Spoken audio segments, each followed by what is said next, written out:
आपण सुनुछंती रेडियो तोसाली। आज आमे गोटे बहुत भल बही रॉजर फ्रिजकर the power of a positive attitude your road to success से विषय टिके कथा हेबा। ए बहीटा माने केवल कहूनी जे भल भाबिबा दरकार, एहा दाबी करूछि जे आमर मनोभाव ही हाँ आमर एटीट्यूड सेटा सफलतार गोटे प्रकृत चाबिकाठी।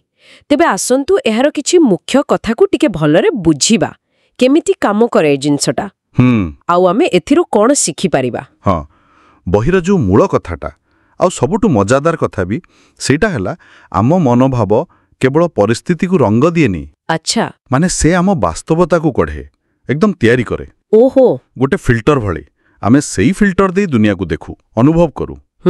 ठीक माने गोटे ही घटना किंतु अनुभूति अलगा अलगा केवल मनोभाव पाई एटा केते सत्य लागुछि। एटा बहुत बहुत शक्तिशाली कथा आ बही कहूची एटा केवल दर्शन नुहे पूरापूरी व्यवहारिक।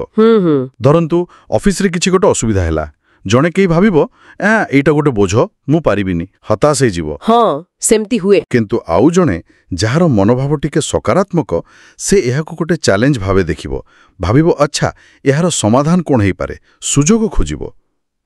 एपरिकी कोंतो काम विषय रे किए किछि समालोचना कला हाँ ताको निज ऊपर को न नहीं भाविबा जे एथिरो मु किछि शिखि पारिबी निज दक्षता बढ़ेबी तो देखिले तो मनोभाव केमती काम करिवार ढंग को भी बदलै दउछि। एटा सुनिबा को बहुत भल लागुछि किंतु माने जदि कहार स्वभाव टिके नेगेटिव धरणर बा परिस्थिति सक्तरे बहुत कष्टकर सेतेबेले निजर एई फिल्टरटा को बदलैबा केते सहज बही कोन कहूछि ए विषय रे। हाँ एटा बड़ कथाटी पचारिले देखंतु बही सफा सफा कहूची जे सकारात्मक मनोभाव माने आखि बुझी पूरा वीडियोटी पाई डिस्क्रिप्शन देखंतु।